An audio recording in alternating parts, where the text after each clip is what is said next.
Hello, my name is Boxy, and today we are going to be making something like this.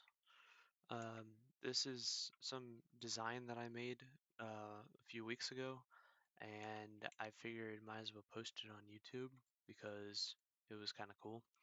Um, this game is Restaurant Tycoon 3, as you probably saw by the title, um, and this is on Roblox. Uh, I'm not exactly sure how much money it takes. However, I was working on one right there, so just ignore that one. We'll build one from scratch right here.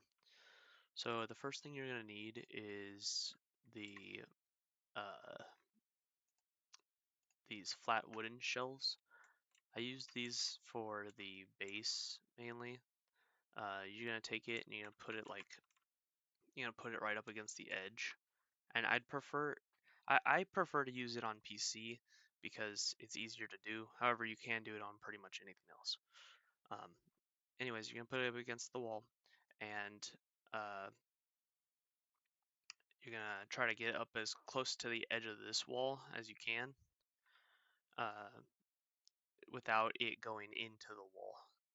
And then you're just gonna place it down, and then you'll take the second one, and they'll go into each other a little bit. They'll start fighting right here in this corner. They'll start fighting, but you just place down two of them like that, and then you go and you get your walls. You get custom height walls and use them on the height that you're putting these at. So I put mine at 2 because that's how tall mine are. And then you take your wall and bring it all the way out right up to the area this one would be at. And then you do that for both of them, both sides. Me preferably, I did the paint and I copied the paint to these two. However, you can choose whatever paint you want, and it's better for these things here to be in either super black or in a dark black version. The darkest black that they have is not actually that dark, so I made my own that's like extra black in a way. This allows it to like hide a bit better. And then you take your other shelves. You can have another 2 shelves here. You're gonna put them there and here, and make sure they don't stick out anywhere. And then what you do is you take the paint, you paint it there, and then the last few steps would be take the mini cube block like this one. You're gonna put it on grid size 1 so that we can move it around like every 1 block or whatever. And then you take it and just slap it right down in the middle, and you can paint that middle block to be black as well, so that way you can't see it. That way it's nice and dark in there. And then the last part would be this beanbag here, and you can find that in the Fun tab under the Decorate section here. It's like right under the teddy bear. Then you put that on grid size 1 as well. And then you sit it on top of that middle block that we put down, the mini cube block, and you just rotate it to wherever you want it to point. I think it's right there. And if you don't know if it's correct, just sit in it and you'll figure it out. Now, if you want the slope edges like I have on my one downstairs, all you do is you go into the blocks menu and you get mini wedges.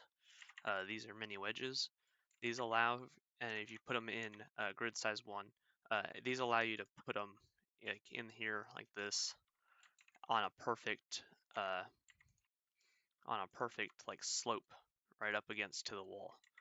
And it does look a little tacky that they are sticking up a little bit like that. So you could, if you really wanted to, you could bring these walls up a bit higher, like delete them and then re-put the walls in. However, if you're not too worried about it, then it's not that big of a deal. It's not like it's gonna hurt you. And then you take these blocks and then you can paint them. It'd be smart to paint them the same color as your wall, so that way they're not visible. but if you want them to be visible, you can. It's up to you.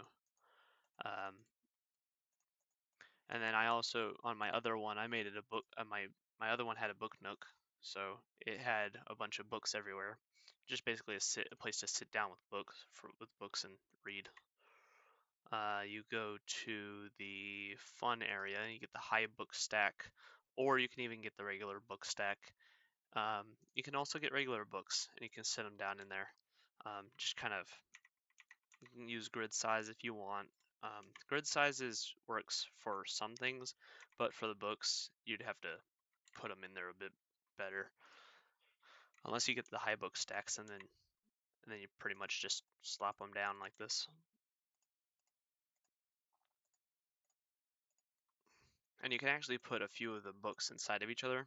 However, you got to be careful because that does happen with the collisions. I don't have any game passes, so this is the reason why mine keeps saying collisions. Anyways, this is the tutorial for this. There was no tutorial that I saw anywhere, so I kind of just made my own thing. Um, I made this I think about a few weeks ago, and I thought it was pretty interesting, so I figured might as well share it with some other people so that way people get some cool builds going. Maybe someone can upgrade my build and I'll see it or something somehow. Um, but yeah, I'm Boxy and I'm just kind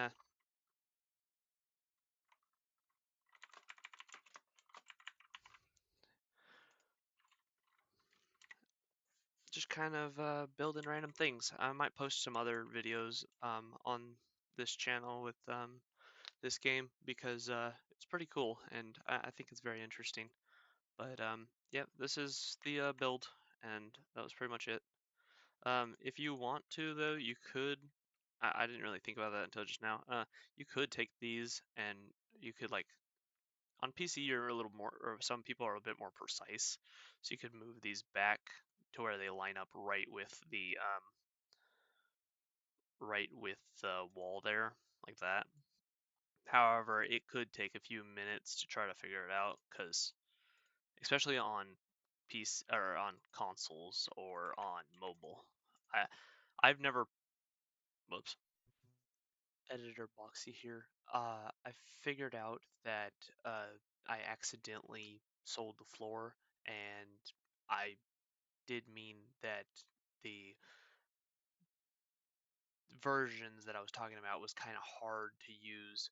Um, all I wanted to say was goodbye. I kind of messed up, and the video got a little long after I went and fixed everything, so I'm just cutting it down now.